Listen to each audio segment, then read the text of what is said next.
Hello, j'espère que tu vas bien. Moi ça va, on se retrouve aujourd'hui dans une nouvelle vidéo. Mais avant ça, si tu me connais pas, je m'appelle Tounia, j'ai 24 ans maintenant. Je suis mariée depuis bientôt 2 ans. Et du coup sur ma chaîne tu trouveras un petit peu des conseils sur le mariage, sur le couple. Et pas que, hein, tu peux trouver, je pense, faut que je me remémore les vidéos que j'ai fait, mais je pense sur des conseils de famille ou des conseils sur l'amitié, etc.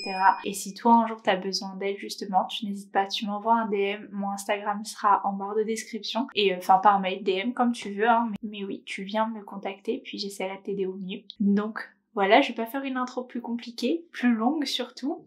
On va commencer. C'est parti. Alors voilà, je suis en couple depuis plus de 4 ans maintenant. Nous sommes tous les deux musulmans, mais moi je suis convertie. Elle met entre parenthèses, donc du coup toute ma famille est athée. Ça c'est important. Déjà nous sommes dans une relation, je sais très bien, hors mariage. Et là il y a peu de temps on a commencé à voir plus loin et à penser à venir. Sauf qu'il me dit qu'avec ma famille ça n'ira pas. En soi, en tout point on colle, on s'entend super bien, on s'aime, mais ma famille lui pose problème. Il a peur de la relation qu'il pourrait y avoir entre sa famille et la sienne, et la mienne du coup, car pour lui c'est très important. J'essaie de le rassurer du mieux que je peux, mais on voit que ma famille le fait beaucoup hésiter. Et je ne sais pas quoi faire, parce que ma famille et la sienne sont très opposées, eux sont très pratiquants et du coup les miens athée à 100%. J'ai une de mes sœurs qui aime les filles, enfin voilà. Et il a très peur de l'image de ce que ses parents pensent. Et je lui avais demandé s'il ne regardait pas ma famille, est-ce qu'on se verrait, est-ce qu'il y a une petite faute, est-ce qu'il se va 1, 2, 3 est-ce qu'il se verrait marier et avoir des enfants avec moi? Et il m'a dit oui, donc déjà c'est pas mal. Surtout qu'il me dit en plus qu'autour de lui, tous les mariages avec des convertis se sont mal finis. Alors, question très importante.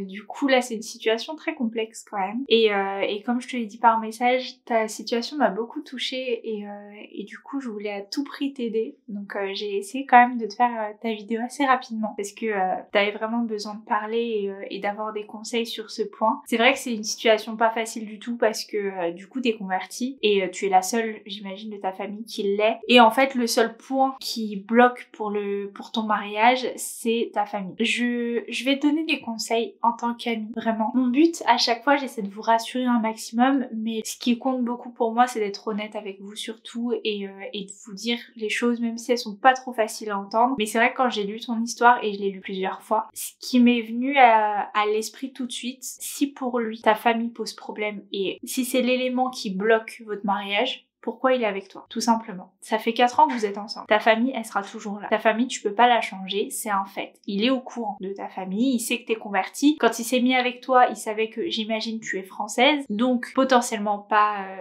musulmane. Ou même s'il savait que t'étais musulmane, il se doute bien que toute ta famille ne l'est pas. Donc dans ces cas-là, pourquoi il s'est approché vers toi? Déjà, tes intentions, elles étaient comment à ce moment-là? Parce que quand tu t'approches d'une convertie, je sais pas si quand vous êtes rencontrés tu l'étais ou pas, mais on va partir du principe où tu l'étais déjà. Et c'est encore pire du coup si tu l'étais pas, hein. Mais s'il savait que t'étais convertie dès le début, il sait très bien que ta famille ne le sera pas, donc pourquoi? Encore une fois, pourquoi il est venu vers toi? Il savait très bien ce qu'il allait en découler, à moins que quand il s'est mis avec toi, il pensait simplement que il allait jouer avec toi et puis après ciao. Donc déjà ça, je trouve que c'est un petit peu bancal comme situation et je trouve que c'est pas très honnête parce que il pourra dire ce qu'il veut, de te dire oui j'ai eu le coup de foudre pour toi, etc. D'accord, mais quand t'as le coup de foudre, si t'aimes une personne même à la première seconde, tu te poses ce genre de questions, tu te dis voilà, demain si on se marie, comment ça va se passer? Donc c'est qu'il avait pas comme intention au début d'officialiser ou d'aller dans une direction de mariage du moins. Et après bon bah voilà, les sentiments sont arrivés, etc. Ensuite tu me dis que c'est que récemment que vous parlez d'officialiser, d'avancer dans votre relation. Je pense qu'il a dû y penser avant, hein, comme je t'ai dit, 4 ans de relation, j'allais dire 4 ans de mariage, 4 ans de relation, il y a forcément pensé, mais en fait quand il te dit que ce qui l'empêche d'officialiser, c'est le fait que ta famille soit athée, que ses parents soient très religieux, etc. Pourquoi il a continué la relation? Pourquoi il t'a fait attendre 4 ans? Parce que clairement, si ça aboutit pas, il t'a clairement fait perdre 4 ans de ta vie pour une raison qui t'échappe en fait. Parce que ta famille, c'est comme ça, tu changeras pas, tu vas pas te détourner de ta famille parce que lui a peur de ce que va penser ses parents de ta famille. Et il y a quelque chose qui me dérange énormément dans cette idée-là, c'est que pour moi, ils voient un peu ta famille comme des malpropres, sous prétexte que ils sont pas musulmans. C'est en gros, c'est le, comment dire, c'est la tache noire de votre couple. Alors que ça les empêche pas d'être très gentils, d'être très ouverts.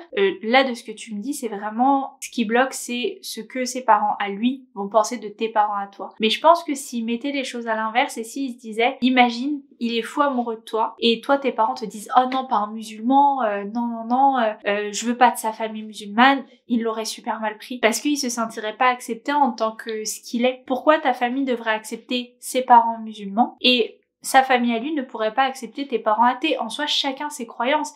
Ils sont dans un pays où tous les jours ils côtoient des personnes athées, des personnes catholiques, des personnes juives, et ça pose pas de problème. Donc pourquoi ça poserait un problème à ce moment-là? On leur demande pas de se marier ensemble, c'est vous qui allez vous marier. Vous, en l'occurrence, vous pratiquez la même religion. Donc où est le problème? Tes parents, c'est pas eux qui vont te dire non, ne sois pas musulmane. Je pense qu'ils l'ont très bien accepté. Tu m'en as pas parlé, donc je pense que c'est pas un problème. Donc en quoi tes parents pourraient intervenir dans le mauvais sens de votre couple? Ils pourraient pas. Donc ça, je trouve ça vraiment dommage de mettre l'accent sur tes parents, alors qu'en soi, le réel problème, c'est, je vais pas dire ses parents à lui parce que ils se sont pas exprimés sur le sujet, mais c'est la vision en tout cas que lui a de ses parents. Ça pose un réel problème parce que c'est comme si dans la manière dont tu m'exposes les choses, c'est comme si lui place ses parents là et les tiens là, sous prétexte qu'ils sont athées, sous prétexte que même ta sœur aime les filles par exemple. C'est quoi le rapport? Enfin, on s'en fiche. Tant que toi t'es une bonne personne, tant que ta famille représente de bonnes personnes pour vous, je vois pas où est le problème en fait. C'est vraiment ce manque d'ouverture qui me dérange et je me dis, si avant le mariage, il te fait culpabiliser un petit peu sur ta famille, sur ce qu'est ta famille, après le mariage, ce sera quoi en fait? C'est important que chacun ait ce respect de la famille de l'autre. C'est un peu le fait de dénigrer ta famille quelque part, de te dire ouais mais regarde ils sont athées. Bah en fait ils sont juste différents. Vos parents sont juste différents. Comme on pourrait dire ouais mais regarde tes parents ils sont athées, de l'autre côté on pourrait dire ouais mais regarde ses parents ils sont musulmans, parce qu'ils sont différents. Chacun pourrait juger. Pourtant tes parents je pense pas qu'ils le fassent, je pense pas qu'ils le feront parce que encore une fois tu m'en as pas parlé, donc pourquoi ses parents à lui le feraient? Je pense qu'il faut avoir une réelle discussion à lui dire clairement, bon tu veux te marier avec moi, t'as eu 4 ans pour le faire, donc maintenant c'est bon, c'est soit tu le fais, soit tu me bloques pas éternellement en fait, parce que là vous continuez la relation, pourquoi? Parce que là, il te demande pas en mariage à cause de ça. Ça, c'est un facteur qui changera pas. Ta famille, elle sera toujours là. Donc, soit il passe au-dessus, il assume votre relation et il en parle à ses parents, soit il te laisse vivre ta vie à un moment donné. Il va pas te bloquer comme ça 10 ans sur le côté pour au final trouver une musulmane de son origine qui plaira à ses parents et aller avec elle. Toi, tu vas pas mettre ta vie de côté toute ta vie à un moment donné. Je pense qu'il a eu 4 ans pour réfléchir, il sait que t'es la bonne personne, il te l'a dit. Si c'était pas tes parents, on se serait mariés. Bah d'accord, maintenant moi mes parents ils sont là. Ils existent, la situation elle est comme elle est. Donc toi tu prends quoi comme décision? Est-ce que tu viens voir mes parents et on officialise? Ou alors on arrête là? Parce que c'est pas une situation qui est vouée à évoluer en fait. Donc il faut qu'il se place. C'est moi que tu veux comme femme, tu viens demander ma main. Si ça te convient pas, bon bah chacun fait sa route et c'est très malheureux, mais à un moment donné, tu veux faire quoi de plus? C'est quelque part, c'est lui qui prend la décision de venir te demander. Donc toi tu vas pas être là gentille fille à attendre encore des années et des années pour que ça aboutisse pas. Quand un homme il veut se marier, il se marie, il fait les choses pour. Je peux comprendre que ce soit difficile pour lui, c'est une situation qui est complexe, j'imagine bien. Tu es converti, vous avez pas la même origine, s'il a des parents un peu conservateurs, c'est un peu difficile de le faire accepter. Ça, je l'entends complètement. T'as une famille athée qui est très différente, je pense que ses parents sont un peu plus fermés que les tiens aux différences, etc. D'accord, mais après, il faut savoir aussi accepter les choses pour ses enfants. Si tu vois que ton fils est heureux avec une femme qui correspond pas au modèle classique que t'aurais pensé, bah c'est pas grave en fait. Ce qui compte c'est le bonheur de ton fils, c'est pas toi, tes envies personnelles. C'est vous qui allez être mariés. Vous en l'occurrence, vous partagez la même religion. Vous vous entendez sur tous les points. Ça, c'est quelque chose qui m'énerve un peu parce que je me dis, t'as des personnes qui vont empêcher un mariage, qui préfèrent avoir 2 personnes de la même origine qui vont pas s'entendre, ça va pas fonctionner, plutôt que de laisser leurs enfants se marier avec d'autres origines, se mélanger comme ils veulent, peu importe, c'est leur choix, et être heureux. Et ça, je trouve ça tellement dommage et tellement triste que ça m'embête en fait. Ça me frustre pour toi. Parce que je me dis, tu mérites d'être accepté comme tu es, avec ta famille, avec tes parents, avec tes origines à toi. Parce que c'est pas un défaut que tu as que d'être française d'origine. C'est pas un défaut que tes parents ont d'être athées. C'est chacun a ses choix. Chacun ses choix de vie, chacun son choix de religion. Il y en a pas un qui a raison, un qui a tort. Peu importe. Chacun sa vision de sa vie. Chacun fait ses choix. Et comme eux apprécieront d'être acceptés par tes parents pour ce qu'ils sont, ces parents doivent accepter ta famille pour ce qu'ils sont. Et ça, c'est quelque chose, faut pas en démordre en fait. Ta famille, elle mérite d'être estimée à sa juste valeur. C'est pas, ils valent pas rien. Au contraire. Tu me dis après que les mariages avec les convertis dans sa famille se sont mal passés. Moi, clairement, je te dirais pourquoi ces personnes en question ont eu la chance d'officialiser et d'essayer justement leur relation, enfin de se marier, etc. Pourquoi pas vous? Sous prétexte que d'autres ont échoué, vous allez automatiquement échouer? Tu penses, enfin, je sais que toi non, mais lui, ça veut dire il pense que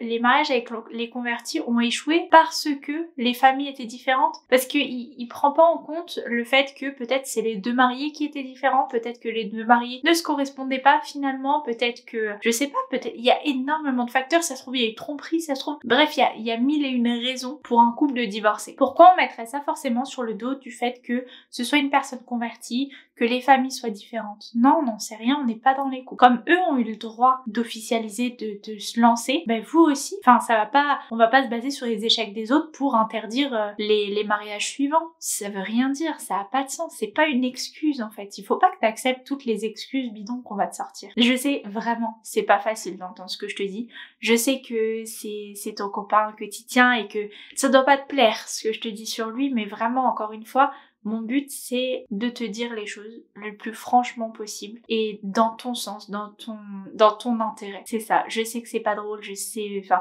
j'aimerais te dire non, t'inquiète pas, tout va s'arranger. Mais pour que ça s'arrange, il faut prendre conscience de certaines choses et il faut prendre conscience des injustices. Et moi, vraiment, s'il y a quelque chose que j'aime pas, c'est les injustices. Donc c'est super important pour moi de te faire ouvrir les yeux sur certains points. Après, les décisions te reviennent. Ce que tu en fais, ce que tu vas dire, comment tu vas faire évoluer les choses, ça t'appartient. Tu prends ce que tu veux de mes conseils. Mais vraiment, moi, ça me tient à cœur de te les donner et d'essayer de te donner mon point de vue extérieur, totalement en dehors de la relation. Comment je vois les choses, parce que peut-être que, il y a des choses que tu vois pas parce que t'es dans la relation. Peut-être qu'il y a des choses que tu vas accepter parce que tu l'aimes, alors que, je suis désolée, mais le respect de ta famille, c'est pas négociable. Tout comme toi, tu dois le respect à sa famille, il doit le respect à ta famille. Et pour moi, le fait de dire, ta famille, elle me pose problème, c'est ça qui pose problème, c'est irrespectueux. Tes parents pas mérité ça. Parce qu'au final, si tu regardes objectivement, c'est sa famille qui pose problème parce que c'est sa famille qui est fermée à la différence. Et encore, je dirais même pas c'est sa famille, c'est la vision qu'il a de sa famille parce qu'encore une fois, il a pas essayé d'affronter sa famille, il a pas essayé d'en parler, il a pas essayé de te présenter. Si ça se trouve, tu sais, il se fait des films. Si ça se trouve, quand il va en parler à sa famille, quand ils vont te rencontrer, ils vont avoir un coup de cœur pour toi et tout va bien se passer et tout va bien se passer avec ta famille parce que pareil, ils vont matcher directement malgré leurs différences. Ça, on n'en sait rien. Donc je vais pas blâmer sa famille parce que on n'en sait rien de sa famille, on sait pas. On connaît pas ses réactions, il y a pas eu de réaction, ils te connaissent pas. C'est tout le film que lui se fait de ses parents. S'il essaie pas, il aura pas de réponse. Il saura jamais. Donc est-ce qu'il préfère faire échouer votre couple pour ne pas froisser sa famille ou pour ne pas ne serait-ce qu'essayer de te présenter et d'officialiser et de faire les choses bien? Je pense pas. Qui ne tente rien n'a rien, s'il t'aime vraiment, s'il veut vraiment de toi, il essaiera de faire accepter votre union. Il y a eu énormément d'unions qui étaient pas faites pour fonctionner au début. Énormément de schémas familiaux qui sont très différents des attentes des parents. Mais à un moment donné, j'ai toujours dit, tu choisis pas la personne avec qui t'es compatible. Tu peux favoriser des choses, etc. Mais la personne qui est faite pour toi, elle est faite pour toi. Tu sais pas comment, tu sais pas pourquoi. Mais c'est comme ça. Et je l'ai toujours dit, quand je vois des couples qui sont très différents ou qui correspondent pas aux idéaux des parents, je me dis toujours, mais quand les parents ils refusent, ils se rendent pas compte que bien sûr c'est facile. On aimerait tous ramener le gendre idéal à nos parents. La personne qu'ils auraient rêvé d'avoir. Bien sûr, tout serait plus simple. Nous, on se poserait pas la question. On le ramène, on sait très bien que c'est la bonne personne, etc. Mais quand tu ramènes quelqu'un qui correspond pas du tout, qui est aux antipodes des attentes de tes parents, tu sais très bien que c'est compliqué, que le combat va être long. Qui choisirait le combat plutôt que la facilité? Personne. Donc, si on te ramène quelqu'un qui correspond pas, c'est que, ouais, t'aurais aimé que ce soit plus simple, mais c'est pas le cas. T'as trouvé la bonne personne dans une autre religion, dans une autre origine, peu importe. Mais c'est une bonne personne. Donc, moi, je pars du principe où tu mérites d'être connu auprès de ses parents. Tes parents méritent méritent d'être connus par ses parents à lui. Je pense vraiment que si vous essayez pas, ça fonctionnera pas et à un moment donné, faut dire les choses cash, hein. Si tu me veux, tu me maries, sinon ça sert à rien et c'est tout. Sois juste clair avec tes idées en fait. Parce que là, ça avancera pas, vous allez pas rester éternellement dans une relation hors mariage. Et je te dis ça pas pour juger ou quoi que ce soit, mais je pense que toi, à un moment donné, t'as envie de te marier, t'as envie d'avoir des enfants plus tard. Enfin, c'est quoi, il va te garder sous le coude combien de temps? C'est hyper mauvais. Il doit te laisser faire ta vie à un moment donné. S'il est pas capable de t'honorer en te mariant, et bah ce sera un autre et puis c'est tout. Faut qu'il le comprenne. Parce que si t'es là à sa merci à attendre, ah d'accord, ma famille c'est un problème, d'accord, ok, je le comprends et tout, bah non en fait, ma famille c'est ma famille et tu leur dois le respect, tout comme moi je dois le respect à tes parents. Soit tu les acceptes, soit tu les acceptes pas. Mais à un moment donné, faut se positionner. Je comprends que t'aies peur, on peut discuter, si tu veux tu peux me ramener chez tes parents. Peut-être que, je sais pas, moi quand je vais parler, je sais pas, ça va les rassurer de me rencontrer, de voir comment je suis, de voir que je suis beaucoup dans la religion, etc., que c'est important pour moi, que ma famille elle a aucun rapport avec ma pratique avec la religion, mais il faut qu'on avance, il faut qu'il y ait quelque chose qui se passe, parce que là c'est 4 ans, demain ce sera 10 ans et on ira où? Vraiment, laisse personne dénigrer ta famille sous prétexte qui rentrent pas dans les clous des musulmans, c'est non. Parce que je peux dire qu'il y a énormément de familles de musulmans qui acceptent les convertis, à qui ça pose aucun problème, parce que justement, ils voient ce qu'ils ont dans le cœur. Ils voient que tu as la religion dans le cœur et c'est tout. Même dans la religion, on te dit pas telle a telle origine, non, on parle pas de ça. T'es converti, tu peux totalement te marier avec un musulman. Et si ses parents ne peuvent pas accepter ça, bah c'est dommage, mais voilà, c'est comme ça. Mais y a rien de mal en fait. Vraiment, ça m'embête vachement pour toi, vraiment. Et j'aime pas parler comme ça, j'aime pas avoir des discours très crus et très un peu durs. Mais pour moi, c'est mon rôle en fait. C'est mon rôle en tant qu'amie que de te dire les choses et même si elles sont pas drôles à entendre. Parce que j'ai pas envie de te voir bloquer comme ça toute ta vie ou de voir quelqu'un dénigrer ta famille. Ça se fait pas. J'espère que ça t'aidera. En tout cas, n'hésite pas, vraiment, reviens vers moi sur Instagram et on en discutera plus profondément si t'as besoin. J'espère que tu prendras pas mal ce que je t'ai dit, hein. Et encore une fois, prends ce que t'as à prendre, prends ce que tu veux de cette vidéo. Laisse de côté ce que t'as pas envie, mais juste fais-toi traiter comme ce que tu mérites d'être traité. T'es une bonne personne, tu mérites d'être aimée, tu mérites d'être mise en avant. T'as pas à être caché, tu dois être mise en avant, tu dois être mis sur le piédestal de ton mari, tu vois. T'es sa femme, t'es sa fierté. T'as pas à être caché comme ça éternellement en disant bah ouais, désolé, mais ta famille ou toi ne méritait pas que je vous présente. Non, tu mérites, t'as le droit. Et t'as pas à baisser la tête pour ce que tu es ou pour ce que ta famille est. Enfin voilà, je te fais plein de gros bisous et vraiment, n'hésite pas. Si t'as besoin de me parler, reviens vers moi et on en discutera plus profondément. En tout cas, j'espère que la vidéo vous aura plu. Moi, je vous fais de très gros bisous et je vous retrouve très vite dans une prochaine vidéo. Ciao!